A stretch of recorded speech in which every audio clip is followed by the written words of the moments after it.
Karnataka SIR 24 अगस्त से 43.8 लाख मतदाताओं को जारी होंगे नोटिस।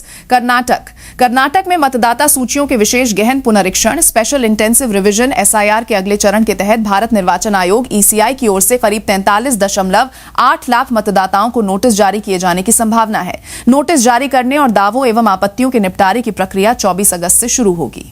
इसी दिन राज्य में ड्राफ्ट मतदाता सूची प्रकाशित की जाएगी। ये प्रक्रिया 22 अक्टूबर तक जारी रहेगी।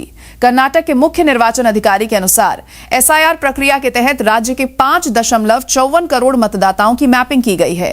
इनमें से 1.07 करोड़ मतदाताओं को एब्सेंट, शिफ्टेड, डेड, डुप्लीकेट और अदर एएसडीडीओ श्रेणी में रखा गया है। ये मतदाता ड्राफ्ट मतदाता सूची में शामिल नहीं होंगे। शेष 4.46 करोड़ मतदाताओं में से 20.35 लाख मतदाताओं को इलेक्टर्स विद एनोमलीज यानी विसंगतियों वाले मतदाताओं की श्रेणी में रखा गया है, जबकि 23.45 लाख मतदाता एनओ मैपिंग श्रेणी में हैं। इन दोनों श्रेणियों के मतदाताओं को अगले चरण में नोटिस जारी किए जाएंगे। इलेक्टर्स विद एनोमलीज का क्या मतलब है?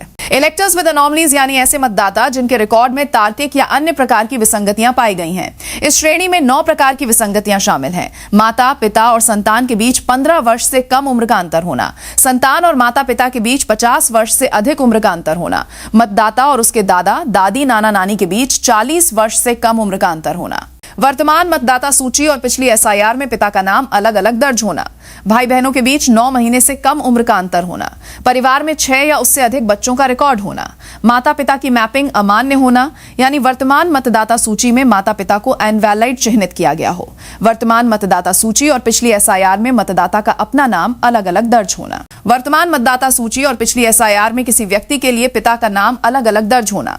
नो मैपिंग श्रेणी में कौन शामिल है? नो मैपिंग श्रेणी में ऐसे मतदाता शामिल हैं जो पिछली एसआईआर के समय मौजूद नहीं थे या फिर वे पिछली एसआईआर में दर्ज मतदाताओं के बच्चे या वंशज प्रोजनी नहीं है। 24 अगस्त से नोटिस जारी होने के बाद संबंधित मतदाताओं को अपने मतदाता रिकॉर्ड में मौजूद विसंगतियों, मैपिंग या पात्रता से संबंधित मामलों पर दावे और आपत्तियां दर्ज कराने का अवसर मिलेगा। ये प्रक्रिया 22 अक्टूबर तक चलेगी।